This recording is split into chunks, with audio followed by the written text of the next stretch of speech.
A man stood upon a railroad bridge in northern Alabama, looking down into the swift water 20 feet below. The man's hands were behind his back, the wrists bound with a cord.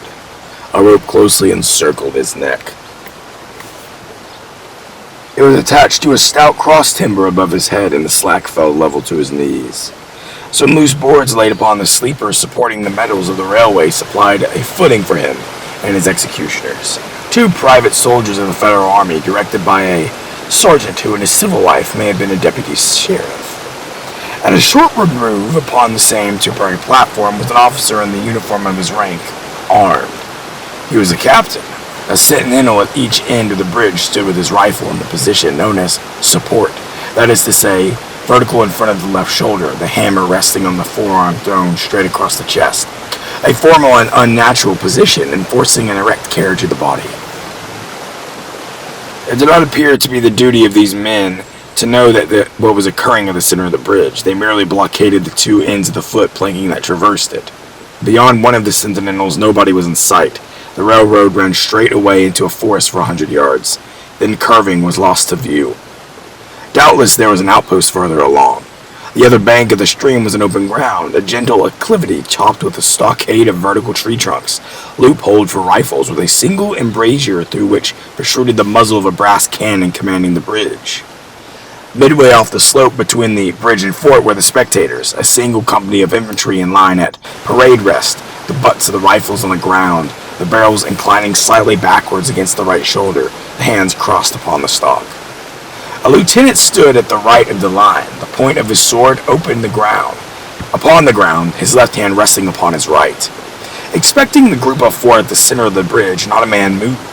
The company faced the bridge, staring stonily motionless. The sentinels facing the banks of the stream might have been statues to adorn the bridge.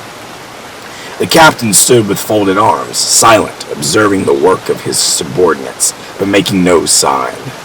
Death is a dignitary who when he comes announced is to be received with formal manifestations of respect, even by those most familiar with him. In the code of the military etiquette, silence and fixity are forms of deference. The man who was engaged in being hanged was apparently about 35 years of age. He was a civilian, if one might judge from his habit, which was that of a planter. His features were good, a straight nose, firm mouth, broad forehead, from which his long dark hair was combed straight back, falling behind his ears to the collar of his well-fitting frock coat. He wore a mustache and pointed beard, but no whiskers. His eyes were large and dark gray, and had a kindly expression which one would hardly have expected in one whose neck was in the hip. Evidently, this was no vulgar assassin. The liberal military code makes provisions for hanging many kinds of persons, and gentlemen are not excluded. The preparations being complete, the two private soldiers stepped aside and each drew away the plank upon which he had been standing. The sergeant turned to the captain, saluted, and placed himself immediately behind that officer, who in turn moved apart one pace. These movements left the condemned man and the sergeant standing on the two ends of the same plank, which spanned three of the cross ties of the bridge. The end upon which the civilian stood almost, but not quite, reached a fourth. This plank had been held in place by the weight of the captain. It was now held by that of the sergeant. At a signal from the former, the latter would step aside, the plank would tilt, and the condemned man would go down between two ties. The arrangement condemned itself to his judgment as simple and effective. His face had not been covered, nor his eyes bandaged. He looked a moment at his unsteadfast footing, then let his gaze wander to the swirling water of the stream racing madly beneath his feet. A piece of dancing driftwood caught his attention, and his eyes followed it down the current. How slowly it appeared to move. What a sluggish stream. He closed his eyes in order to fix his last thoughts upon his wife and children. The water, touched to gold by the early sun, the brooding mists under the banks at some distance down the stream, the fort, the soldiers, the piece of drift, all had distracted him. And now he became conscious of a new disturbance. Striking through the thought of his dear ones was a sound which he could neither ignore nor understand, a sharp, distinct, metallic percussion, like the stroke of a blacksmith's hammer upon the anvil. It had the same ringing quality. He wondered what it was, and whether immeasurably distant or nearby it seemed to both. Its recurrence was regular, but as slow as the tolling of the death knell. He awaited each stroke with impatience, and he knew not why, apprehension. The intervals of silence grew progressively longer, the delays becoming maddening. With their greater infrequency, the sounds increased in strength and sharpness. They hurt his ear like the thrust of a knife. He feared he would shriek. What he heard was the ticking of his watch. He unclosed his eyes and saw again the water below him. If I could free my hands, he thought, I might throw off the noose and spring into the stream. And by diving I could evade the bullets and, swimming vigorously, reach the bank, take to the woods and get away home. My home, thank God. It is as yet outside their lines. My wife and little ones are still beyond the invaders' farthest advance. As these thoughts, which have here to be set down in words, were flashed into the doomed man's brain rather than evolved from the captain nodding to the sergeant stepped aside.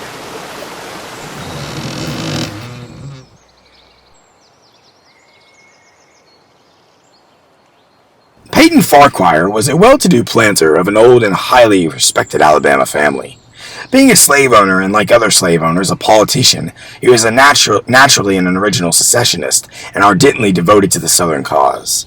Circumstances of an imperious nature, which it is necessary to relate here, had prevented him from taking service with the gallant army that had fought the disastrous campaigns ending with the fall of Corinth, and he chafed under the inglorious restraint, longing for the release of his energies, the larger life of a soldier, the opportunity for distinction. That opportunity, he felt, would come as it comes to all in wartime. Meanwhile, he did what he could. No service was too humble for him to perform and aid in the South. No adventure too perilous for him to undertake if consent with the character of a civilian who was at the heart of a soldier and who, in good faith, and without too much qualification, assented to at least a part of the frankly villainous dictum that all is fair in love and war. One evening, while Farquhar and his wife were sitting on a rustic bench near the entrance to his grounds, a gray-clad soldier rode up to the gate and asked for a drink of water. Mrs. Farquhar was only too happy to serve him with her own white hands. While she was fetching the water, her husband approached the dusty horseman and inquired eagerly for news from the front.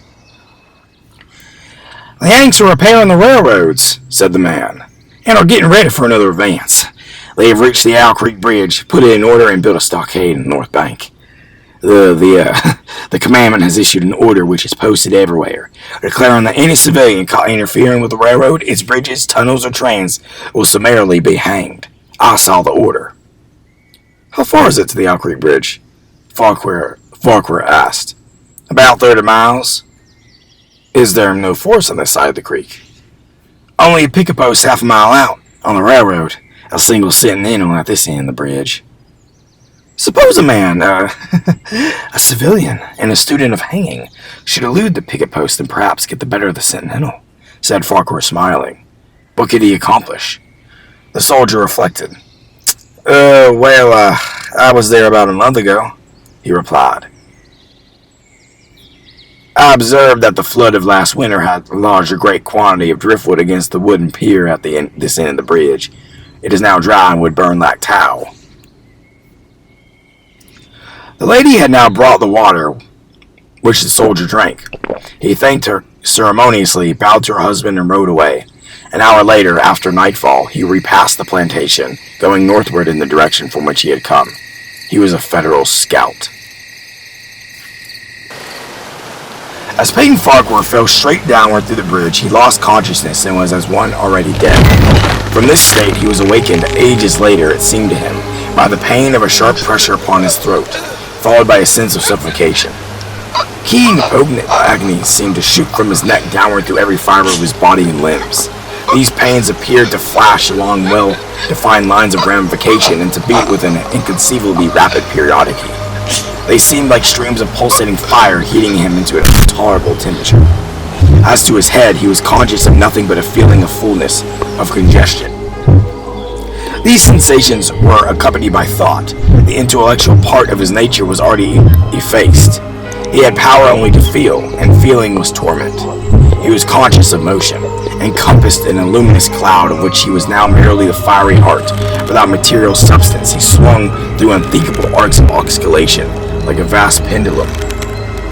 Then all at once, with a terrible suddenness, the light about him shot upward with the noise of a loud splash. A frightful roaring was in his ears, and all was cold and dark. The power of thought was restored, and he knew that the rope had broken and fallen into the stream. There was no additional strangulation. The noose around his neck was already suffocating him and kept the water from his lungs. The die of hanging at the bottom of a river, the idea seemed ludicrous to him. He opened his eyes in the darkness and saw above him a gleam of light, but how distant, how inaccessible. He was still sinking, for the light became fainter and fainter until it was a mere glimmer. Then it began to grow and brighten, and he knew that he was rising towards the surface. He knew it was a reluctance, for he was now very comfortable. To be hanged and drowned, he thought. That is not so bad, but I do not wish to be shot. No, I will not be shot. That is not fair. He was not conscious of an effort, but a sharp pain in his wrist apprised him that he was trying to free his hands. He gave the struggle his attention, as an idler might observe the feat of a juggler, without interest in the outcome. What a splendid effort! What a magnificent, what a superhuman strength! Ah, that was a fine endeavor! Bravo! The cord fell away, his arms parted and floated upward, and the hands dimly seen on each side in the growing light. He watched them with a new interest as the first one, and then the others pounced upon the noose at his neck. They tore it away and thrust it fiercely aside, its undulations resembling those of a water snake or octopus. Put it back, he thought. He shouted those words to his hands, for the undoing of the noose had been succeeded by the dearest pang that he had not yet experienced. His neck ached horribly, his brain was on fire, his heart, which had been fluttering faintly, gave a great leap, trying to force itself out of his mouth. His whole body was racked and wrenched with an insupportable anguish. But his disobedient hands gave no heed to the command. They beat the water vigorously with quick downward strokes, forcing him to the surface. He felt his head emerge, his eyes were blinded by the sunlight. His chest expanded convulsively, and with a supreme and groaning agony, his lungs engulfed a great draught of air, which instantly he expelled in a shriek. He was now in full possession of his physical senses. They were indeed preternaturally keen and alert.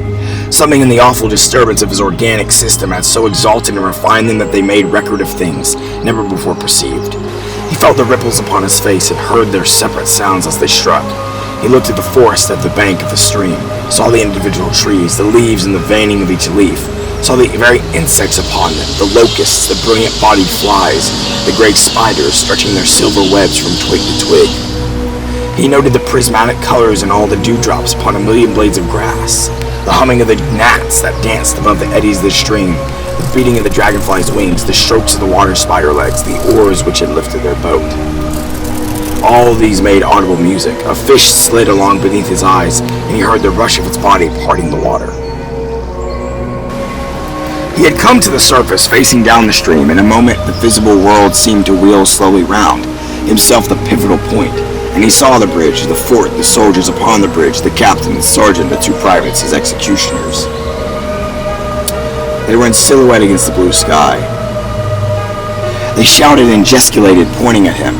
The captain had drawn his pistol, but did not fire. The others were armed. Their movements were grotesque and horrible, their forms gigantic. Suddenly he heard a sharp report and something struck the water smartly within a few inches of his head, spattering his face with water spray. He heard a second report and saw one of these sentinels with his rifle at his shoulder, a light cloud of blue smoke rising from the musket muzzle. The man in the water saw the eye of the man on the bridge gazing into his own through the sights of the rifle. He observed that it was a gray eye and remembered having read that gray eyes were keenest and that all famous marksmen had them. Nevertheless, this one had missed. A counter swirl had caught Farquhar and turned him half round.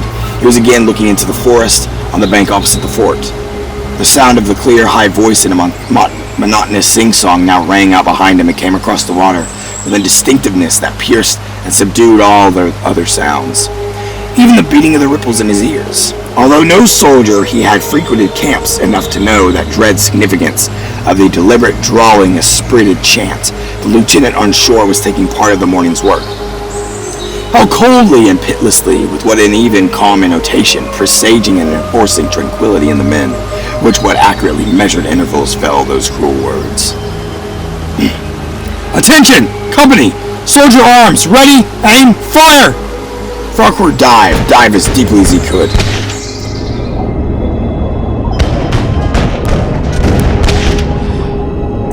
The water roared in his ears like the voice of Niagara, yet he heard the dull thunder of the volley, and rising again towards the surface met shining bits of metal, singularly flattened, oscillating slowly downward. Some of them touched him on the face and hands, then fell away, continuing their descent. One lodged between his collar and neck. It was uncomfortably warm, and he snatched it out. As he rose to the surface, gasping for breath, he saw that he had been a long time underwater. He was perceptibly farther downstream, nearer to safety. The soldiers had almost finished reloading. The metal ramrods flashed out all at once in the sunshine as they were drawn from the barrels, tuned in the air, and thrust into their sockets. Two sentinels fired again, independently and ineffectively. The hunted man saw All this over his shoulder. He was now swimming vigorously with the current. His brain was as energetic as his arms and legs. He thought with the rapidity of lightning. The officer, he reasoned, would not make the marnette's error a second time. It is as easy to dodge a volley as a single shot from a musket. He had probably already given the command to fire at will. God help me, I cannot dodge them all! An appalling splash within 2 yards of him was followed by a loud rushing sound, a diminuendo, which seemed to travel back through the air to the fort and died in an explosion which stirred the very river to its deeps. A rising sheet of water curved over him, fell down upon him, blinded him, and strangled him. The cannon had taken a hand in the game. As he shook his hand free from the commotion in the smitten water, he heard the deflected shot humming through the air ahead, and in an instant it was cracking and smashing through the branches in the forest beyond. They will not do that again, he thought. The next time they will use a charge of grape, I must keep my eye upon the gun. The smoke will apprise me in the cannon. The report arrives too late. It lags behind the missile. That is a good gun. Suddenly he felt himself whirled round and round, spinning like a top. The water, the banks, the forest, the now distant bridge, fort, and men were all commingled and blurred. Objects were represented by their colors only, circular horizontal streaks of color, that was all he saw. He had been caught in a vortex and was being whirled on with the velocity of advance and gyration that made him giddy and sick. In a few moments he was flung upon the gravel at the foot of the left bank of the stream, the southern bank, and behind a projecting point which concealed him from his enemies. The sudden arrest of his motion, the operation of one of his hands on the gravel, restored him, and he wept with delight. He dug his fingers into the sand, threw it almost over him, and handfuls audaciously blessed it. It looked like diamonds, rubies, and emeralds. He could think of nothing beautiful which it did not resemble. The trees upon the bank were giant garden plants. He noted definite order in their arrangement. Ranging from redwood to oak to birch, he inhaled the fragrance of their blossoms, and the falling color of the fall leaves, red, orange, green, and yellow, dotted the ground and covered with twigs and dirt. Inhaled the fragrance of their blooms. A strange roseate light shone through the spaces among their trunks, and the wind made in their branches the music of Aeolian harps. He had no wish to perfect his escape, was content to remain in that enchanting spot until retaken. A whiz and rattle of grape shot among the branches high above his head roused him from his dream. The baffled cannoneer had fired him a random farewell. He sprung to his feet, rushed up the sloping bank, and plunged into the forest. All that day he traveled, lying his course by the rounding sun. The forest seemed interminable. Nowhere did he discover a break in it, not even a woodman's road, or a homestead. He had not yet known that he lived in such a wild region. There was something uncanny in the revelation. By nightfall he was fatigued, footsore, and famished. The thought of his wife and children urged him on. At last he found a road which led him in what he knew to be the right direction. It was as wide and straight as a city street, yet it seemed untraveled. No fields bordered it, no dwelling anywhere. Not so much as the barking of a dog suggested human habitation. The black bodies of the trees formed a straight wall on both sides, terminating on the horizon at a point, like a diagram in a lesson in perspective. Overhead, as he looked up through this rift in the wood, shone a great garden star, looking unfamiliar and grouped in strange constellations. He was sure they were arranged in the same order, which had a secret and Malayan significance. The wood on either side was full of a singular noise, among which once, twice, and again he distinctly heard whispers in an unknown tongue. His neck was in pain, and lifting his head to find it horribly swollen. He knew that it had a circle of black where the rope had bruised it. His eyes felt congested. He could no longer close them. His tongue was swollen with thirst. He relieved its fever by thrusting it forward between his teeth into the cold air. How softly the turf had carpeted the untraveled avenue.